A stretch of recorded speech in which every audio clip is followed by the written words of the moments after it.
Hello students, welcome to the class. आज की class में आप सभी का स्वागत है। तो आज हम अपने प्रीपोजिशंस का पार्ट 9 डिस्कस करेंगे। यानी इससे पहले 8 पार्ट्स में हमने प्रीपोजिशंस के क्वेश्चंस को डिस्कस किया और उसके साथ जो कॉन्सेप्ट्स हमारे प्रीपोजिशन में यूज होते हैं उनको लेकर डिस्कस किया। तो लास्ट क्लास में हमने प्रीपोजिशंस में जो टॉपिक था वर्ब के साथ किस तरीके की प्रीपोजिशंस यूज की जाती है, यानी फिक्स प्रीपोजिशंस को लेकर बात कर रहे थे। सेम हम आगे भी पढ़ेंगे और उसके साथ और भी जो वर्ड्स हैं और या फिर हम ये कहें तो और जो कॉन्सेप्ट्स में हमारे एग्जाम में पूछने की जो आशंका या जो पूछा जा सकता है उसको लेकर हम और डिटेल में जाएंगे, राइट। तो अब हम अपनी क्लास को क्वेश्चन 1 से स्टार्ट करते हैं और इसके कॉन्सेप्ट्स को सीखते हैं, देन उसके बाद इसका सही आंसर करेंगे। My father dash home last week. So my father, देखिए अब यहाँ पर दो हो सकते हैं कि my father made out home last week, came down home last week, left off home last week या वेंट बैक। देखिए यहाँ दो सिनेरियो हो सकते हैं जो हमें नहीं पता। या तो उसके फादर लास्ट वीक गए होंगे, राइट, यानी गए, लेफ्ट की बात कर लेते हैं, और या फिर आए होंगे यानी केम की बात कर लेते हैं। अब इन दोनों में से कोई भी सिचुएशन हो सकती है। अगर यहाँ पर बात हो रही है कि मेरे फादर ने घर बनाया, यानी तो यहाँ पर हाउस होता है, not home. There is a difference between house and home, और ये आपका होमवर्क है। तो made out home last week नहीं होगा, ये गलत है। केम डाउन नहीं होगा, लेफ्ट ऑफ नहीं होगा, राइट। यहाँ ऑफ जो है गलत प्रीपोजिशन है। वेंट के साथ बैक है, वेंट बैक का मतलब है दोबारा आए, return my father return home last week, तो D is the right answer. तो यहाँ पर क्या हो जाएगा, माय फादर वेंट बैक। अब ये यहाँ पर जो वेंट बैक है ना, इसका मीनिंग क्या है? इसका मीनिंग है रिटर्न, यानी ये रिटर्न की बात कर रहा है कि उसके फादर जो है दोबारा, यानी उसके फादर वापस आए। कब आए? Last week. Now next question is after treatment he was relieved अब डैश द पेन। तो ट्रीटमेंट के बाद जो उसको दर्द था, रिलीव्ड। अब रिलीव्ड उसे किससे मिला? तो यहाँ पर देखिए रिलीफ है, जो वर्ब जो होती है ना वो रिलीफ होती है। रिलीफ को अगर आपने किससे यूज कर दिया है, आपने उसका पैसिव फॉर्म यूज कर दिया, राइट, वाज रिलीव्ड। अब ये रिलीफ का वर्ब की थर्ड फॉर्म है, राइट। तो he after treatment he was relieved. अब उसको रिलीव्ड किससे हुआ? दर्द से हुआ, दर्द की बात की जा रही है। तो फ्रॉम आएगा, विद आएगा, relieved from, relieved with, relieved for और relieved of.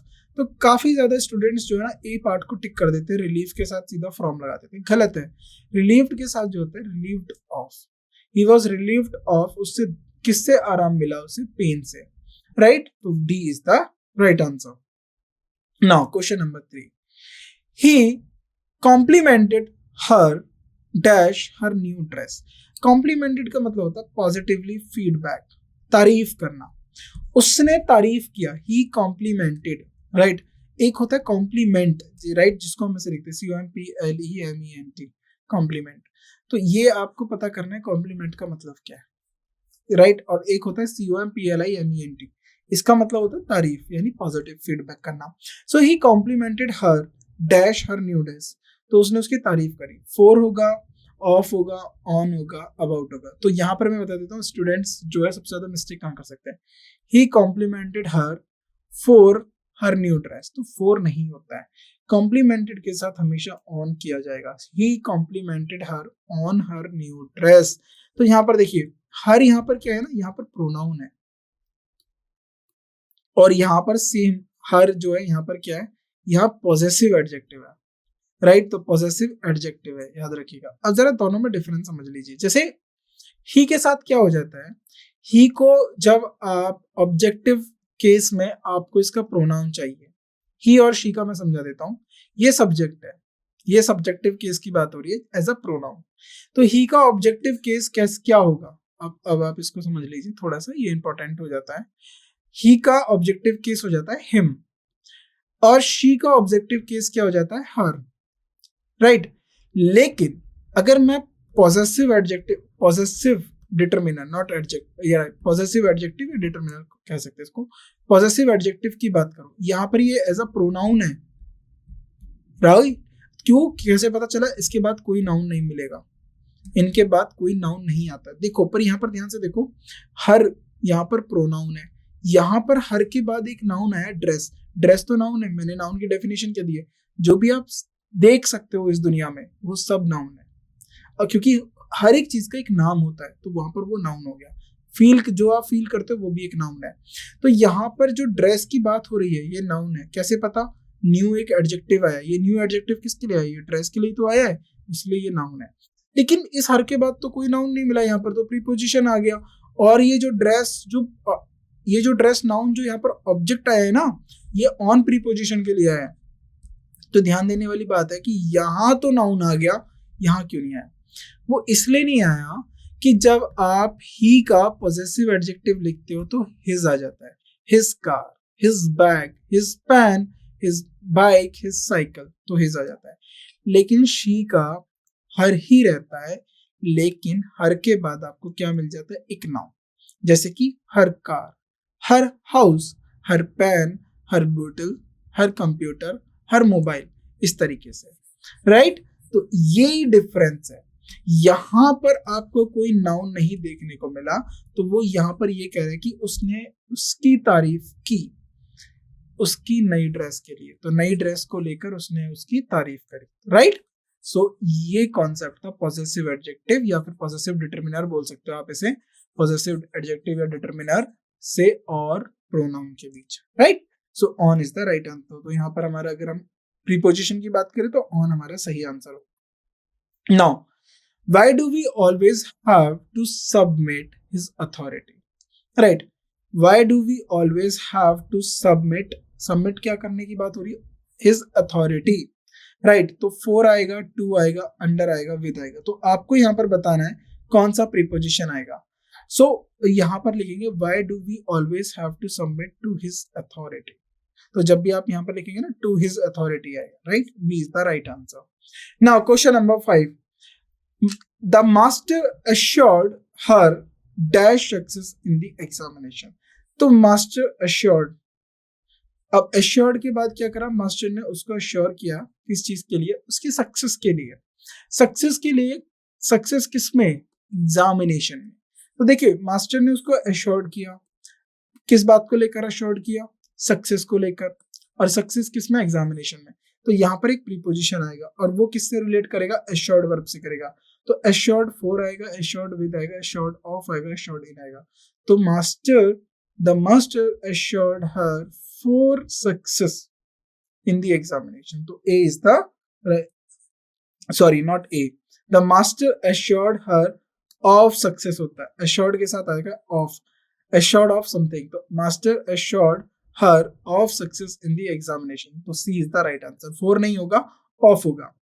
Now question number 6, after the initial setback he reconciled himself dash his office routine। after initial setback का मतलब होता है कि कुछ प्रॉब्लम्स के बाद, स्टार्टिंग प्रॉब्लम्स के बाद उसने अपने आप को रिकंसाइल्ड किया, राइट। अपने आप को रिकंसाइल्ड का मतलब होता है दोबारा आप अपने आप को एनर्जेटिक करते हो, चीजों को लाइन पे लेके आते हो, डैश हिज ऑफिस रूटीन। अब रिकंसाइल्ड टू आएगा, रिकंसाइल्ड इनटू होगा, रिकंसाइल्ड बाय होगा, रिकंसाइल्ड एट होगा। तो यहाँ पर आएगा he reconciled himself to his office routine। तो A is the right answer। Now question number 7, people should refrain dash evil deeds। refrain का मतलब होता है not doing, right। तो लोगों को इनसे अलग होना चाहिए या ये काम नहीं करना चाहिए, right। तो refrain to do, refrain in doing, refrain from doing या refrained doing। तो आपको यहाँ पर बताना है कौन सा राइट वर्ड होगा। तो जब भी आप लिखते हो ना refrain, किसी चीज को आप नहीं करते हो, not doing क्या, refrain from doing, right। refrain from doing evil deeds। तो deeds का मतलब होता है कर्म, right। तो deeds को हम क्या बोलते हैं, कर्म, right। तो people should refrain, तो लोगों को डरना चाहिए या नहीं करना चाहिए गलत काम, right। So from doing it। 7 का C is the right answer। Now question number 8, the minister assured, अब देखिए मिनिस्टर ने assured किया, अब वहां पर the master assured her dash success in the examination। तो क्या हमने यूज करा था और यहाँ पर क्या यूज करेंगे, दोनों को देखना। The minister assured the flood victims dash all possible help, यानी मिनिस्टर ने फ्लड विक्टिम्स को एश्योर करा कि तुम्हें सारी जो जितनी भी मदद की जा सकती है वो सब मिलेगी। तो एश्योर्ड के साथ टू आएगा, ऑफ आएगा, विद आएगा, फॉर आएगा। तो जाहिर सी बात है जब भी आप एश्योर्ड दिखेगा आपको उसके साथ ऑफ आएगा। The minister assured the flood victims of all possible harm. Right? So B is the right answer. Now, question number 9. My happiness lies dash your well-being. So my happiness lies. अब lies के साथ क्या है? जो मेरी खुशी है वो कहाँ लाई करती है? Right? Your well-being मतलब आप सेहतमंद रहो उसमें ही मेरी खुशी है। तो lies from आएगा, लाइज इन आएगा, लाइज विद आएगा या लाइज ऑफ आएगा। तो आपको ये तो बहुत कॉमन है, तो ये आपको पता होना चाहिए। My happiness lies in your well being, right? So B is the right answer. Now question number 10, all clothes were soaked. अब यानी सोक्ड का मतलब है कि भिगो दिए गए पानी में। अब सारे कपड़े जो हैं भिगो दिए गए। देखिए वर्ड सोक्ड यहाँ पर यूज हुआ है क्योंकि ये भिगोना किसी ना किसी के द्वारा किया गया होगा, और यहाँ पर हमने ऑब्जेक्ट को मेंशन नहीं करा है लेकिन इसके साथ ऑब्जेक्ट आना चाहिए, इसलिए ये हमने पैसिव फॉर्म में लिख दिया। Right, all clothes were soaked dash water. Soaked with water होगा, अंडर वाटर होगा, सोक्ड इन होगा या सोक्ड ऑन होगा, तो आप बताएंगे। ऑल क्लोथ्स वर सोक्ड, अब बताइए सोक्ड के साथ क्या यूज किया जाएगा? विद आएगा, अंडर आएगा, राइट? तो all clothes soaked with water, पानी के साथ सारे कपड़े भिगो दिए। A is the right answer. Now question number 11, bread is usually made. अब देखिए ब्रेड की बात हो रही है और इसको लेकर मैंने आपको बताया था मेड अप, मेड ऑफ होता है, मेड अप ऑफ होगा या मेड फ्रॉम होगा। किस तरीके से हम यहाँ पर जो वर्ब है जो प्रीपोजिशन है वो यूज करेंगे, ध्यान से दीजिए। मेड ऑफ होगा या मेड फ्रॉम होगा या मेड विद होगा या मेड बाय होगा। तो जब भी आप किसी, अगर आप कंपोजिशन की बात करते हो, हर एक एलिमेंट की बात करते हो, या फिर आप पूरे एक होल क्वांटिटी को लेके बात करते हो कि ब्रेड किससे बना है, तो bread is usually made from, right? So B is the right answer, made from wheat. तो ब्रेड जो है ज्यादातर किससे बनता है? व्हीट से। So B is the right answer. Now question number 12, tables are usually made dash wood. तो अब इसको बताइए, usually made from, made of, made with, made by. तो यहाँ पर आप जो यूज करोगे, tables are usually made of woods. B is the right answer. Now homework सुनिए, डिफरेंस बताना है मेड फ्रॉम में। ये मैं आपको थ्योरी में कवर करा चुका हूँ, और मेड ऑफ में ये आपको होमवर्क है, ये मैं नहीं बताऊंगा क्योंकि ये हमने प्रैक्टिस में भी कर लिया, ये हमने थ्योरी में भी पढ़ लिया, लेकिन अब आपको पता होना चाहिए मेड फ्रॉम में क्या अंतर है, मेड ऑफ में क्या अंतर है, राइट? आगे बढ़ते। Question number 13, we should not laugh. We should not laugh. अब लाफ के साथ क्या था? Laughed on, laughed over, physically challenge people. तो ये बहुत गलत बात है, हमें कभी भी फिजिकली चैलेंज लोगों के ऊपर हंसना नहीं चाहिए। हो सके तो अपनी हेल्प करो, अपनी जो है मदद दो उन्हें, यानी अपनी उनकी हेल्प करो, right? Extending your help, right? तो फॉर होगा, अबाउट होगा, एट होगा, ऑन होगा। तो अब आपको बताना है कि इसके साथ करेक्ट हो कौन सा वर्ड होगा। We should not laughed at, हंसना नहीं चाहिए किन पे? फिजिकली चैलेंज लोगों पे। So C is the right answer. Now question number 14, do congratulate him dash his success. अब कॉन्ग्रेचुलेट को लेकर हम इतना डिस्कस कर चुके हैं कि आपको ऑप्शंस की भी जरूरत नहीं है, आप सीधा बता दीजिए इसमें से क्या आंसर होगा, right? So do congratulate him on his success. Congratulate के साथ क्या यूज किया जाएगा? On, right? याद रखिएगा। So B is the right answer. Now question number 15, she tries to adjust dash her relations. तो वो कोशिश कर रही है अपने रिलेशंस को एडजस्ट करने की।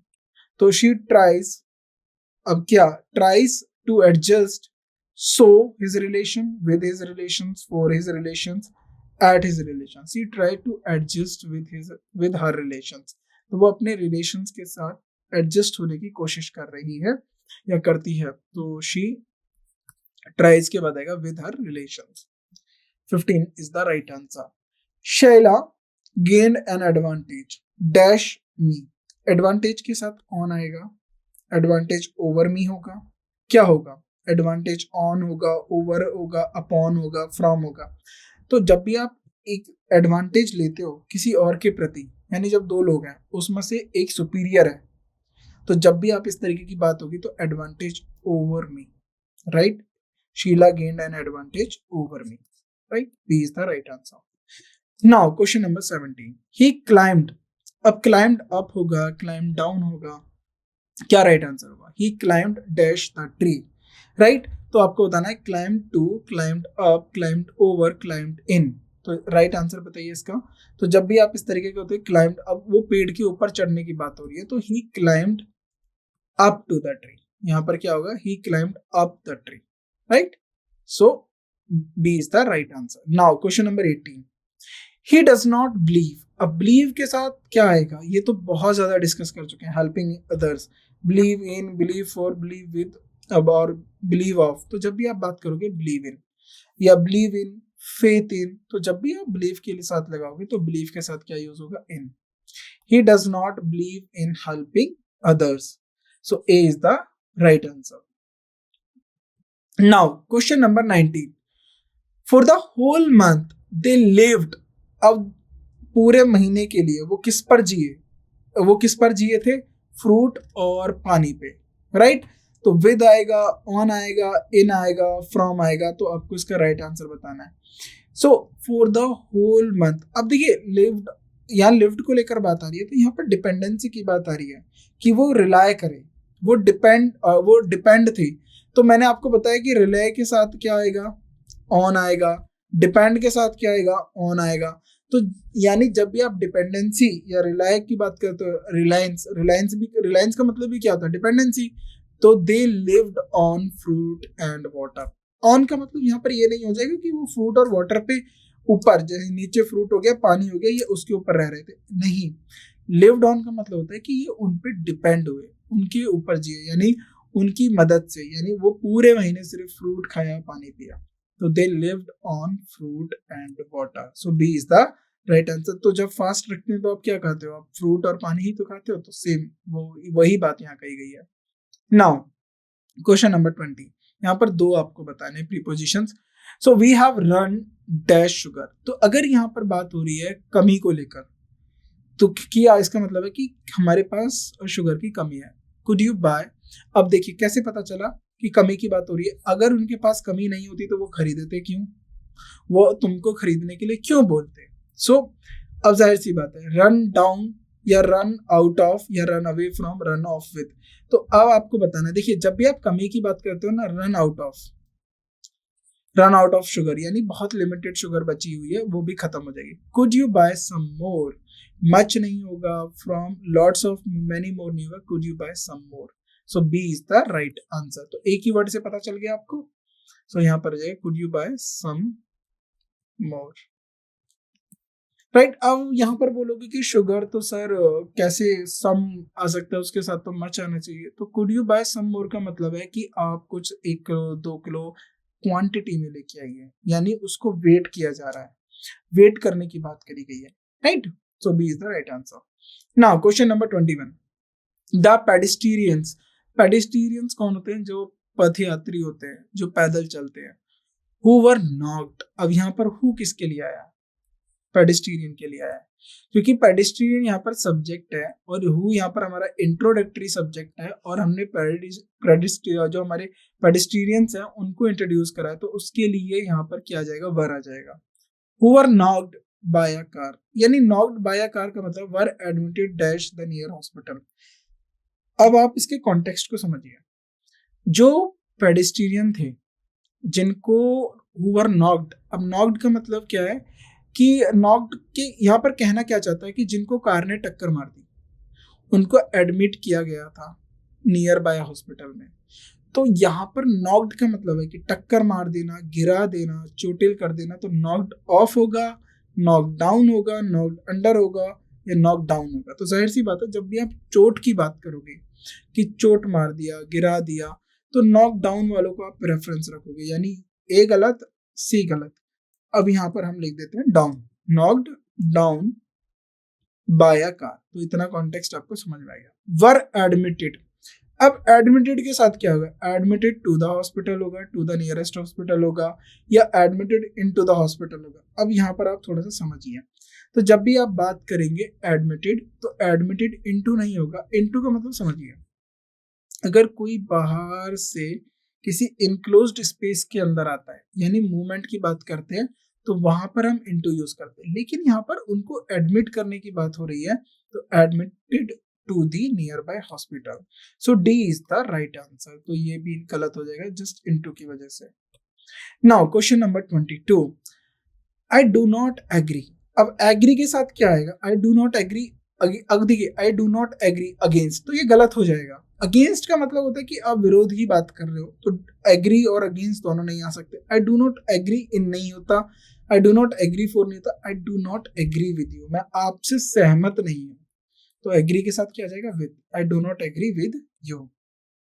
तो C is the right answer, C हमारा सही उत्तर है। He is getting married. अब देखिए, मैरिड के साथ क्या आता है, ही इज गेटिंग मैरिड। अब बहुत कंफ्यूजन होती है। अब यहाँ पर लिख देते हैं, he is getting married with Maya, लेकिन ये गलत है, मैरिड के साथ विद नहीं आता। आप याद रख लीजिए, अब कभी भी मैरिड आएगा तो उसके साथ विद मत लगाइएगा। ही इज गेट, उसने किससे शादी की, या उसने किससे शादी की है, माया से। तो बाय आएगा, married by Maya, married with Maya, married to Maya, और मैरिड ओनली माया। तो अगर मैं यहाँ पर रैंडम गेस करूं, तो लगभग आप में से 70 to 80% जो है ऑप्शन बी के साथ जाएंगे, जो कि गलत है। अब जिसने प्रीपोजिशन ध्यान से पढ़ा है, तो यहीं से देखो, आपने क्वेश्चन गलत करा, उसका भी नंबर गया, और -1 और हो गया आपका। लेकिन जिसने पढ़ा है उसका +1 हो गया, राइट। वो मतलब आप दोनों के नंबरों में कितने का डिफरेंस आ गया, 2 नंबरों का डिफरेंस आ गया, और 2 नंबरों से रैंक में बहुत ज्यादा अंतर होता है। 2 is the right answer. So he is getting married to Maya, right? So 2 is the right answer, right?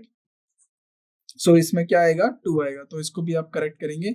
यहाँ पर क्या आंसर आएगा, 2 आएगा। मैरिड के साथ क्या यूज होता है, 2, राइट। नेक्स्ट आगे बढ़ते हैं। डिसअप्रूव्ड। अब now, he disapproved dash her behaviour. Question आएगा, he disapproved for, disapproved of, disapproved on, और डिसअप्रूव्ड एट। तो अब आपको बताना है डिसअप्रूव्ड के साथ क्या आएगा। So he disapproved, right. तो राइट आंसर बताइए, he is disapproved of her behaviour, right. So of is the right answer. Now question number 25, I can not do this work now as I have other matters dash attend. अब जरा ध्यान से देखो, यहां पर जो as है ना, ये कंजंक्शन है।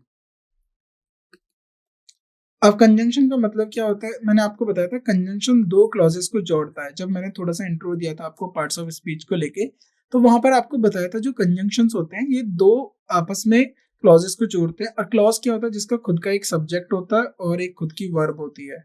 इसका खुद का भी एक सब्जेक्ट है, ये रहा आई, और खुद की एक वर्ब है।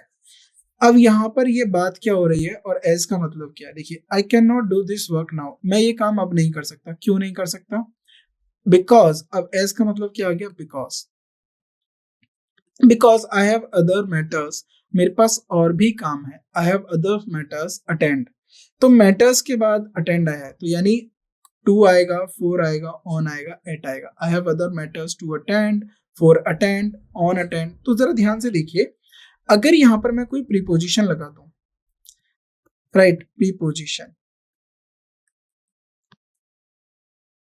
और 2 को अभी साइड में रखिए, दूसरे प्रीपोजिशन लगा दो, तो मुझे यहाँ पर क्या चाहिए होगा, आपको पता है, नाउन चाहिए। और अब नाउन कैसा चाहिए मेरे को, ऑब्जेक्टिव केस में। तो जरा ध्यान से देखिए, अटेंड क्या नाउन बन पाएगा, अटेंडिंग हो सकता था। अटेंडिंग को मैं क्या कह सकता था, मैं जिरेंड मान के यूज कर लेता एज अ नाउन, पर अटेंड तो नहीं हो पाएगा। तो इसलिए यहाँ पर इंफिनिटिव यूज होगा, 2 प्लस वर्ब की फर्स्ट, 2 प्लस वर्ब की फर्स्ट फॉर्म। इसलिए यहाँ पर जो है 2 राइट आंसर है। So A is the right answer. Now question number 26, the youth should believe, youth का भरोसा रखना चाहिए। बिलीव, फेथ, बिलीव के साथ एक और आता है फेथ, ट्रस्ट। तो you should, the youth should believe, या फिर बात करूं faith in God, trust in God, और बिलीव इन गॉड। याद रखिएगा इनके साथ इन आता है, so B is the right answer.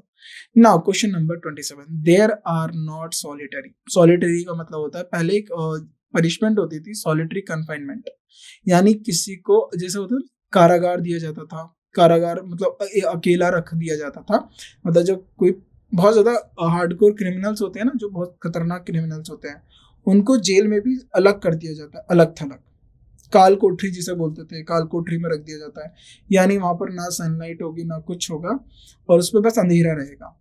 तो बहुत सारी कंट्रीज ने इसको खत्म किया, यूएस ने सॉलिटरी कन्फाइनमेंट खत्म कर दी। उनका ये मानना है कि अगर सॉलिटरी कन्फाइनमेंट होती है उससे इंसान की साइकोलॉजी और मेंटेलिटी पे फर्क पड़ता है। तो क्योंकि जेल में हम लोग बहुत क्रिमिनल्स को इसलिए भेजते हैं ताकि वो सुधरने का मौका दिया जाता है, लेकिन अगर उसको सॉलिटरी कन्फाइनमेंट दिया जाएगा, वो सोशली नहीं रहेगा किसी से, तो वो शायद नहीं समझ पाएगा कि जो उसने काम किया है, जो उसने क्राइम किया है, वो कितना ज्यादा गलत है, उसको नहीं करना चाहिए, तो पश्चाताप की भावना नहीं होगी, वो एक अलग बात है। There are not solitary. अब यहाँ पर सॉलिटरी का मतलब है आइसोलेशन की बात करिए, तो यहाँ पर कोई सॉलिटरी नहीं है। फ्री लिविंग क्रिएचर्स, यानी सब फ्री लिविंग क्रिएचर्स जो होते हैं, every form of life is dash others, यानी बात हो रही है कि जो सारे फॉर्म ऑफ लाइफ हैं वो क्या कर रही हैं, overshadowed by other, segregated from other और dependent on other, parallel to other. तो यहाँ पर ये आप आराम से खुद देख के बता दीजिए कि क्या हो सकता है, राइट। तो इसका राइट आंसर आपको बताना है कि अब डिपेंड होगा या पैरेलल होगा या क्या होगा। तो जाहिर सी बात है यहाँ पर ये लोग डिपेंड करेंगे, dependent on others, right. C is the right answer. क्योंकि यहाँ पर देखो बात ही क्या हो रही है कि कोई भी सॉलिटरी नहीं है, कोई भी आइसोलेट नहीं है, जो भी सारे फ्री लिविंग क्रिएचर्स हैं, जो भी फॉर्म ऑफ लाइफ है, वो एक दूसरे के ऊपर निर्भर है, तो डिपेंड ऑन यानी rely on, right. Now, question number 28. He was assured by his friends dash every type of help is an emergency. Help in an emergency. तो उसको assured किया गया उसके दोस्तों के द्वारा कि उसको हर एक तरीके की मदद की जाएगी।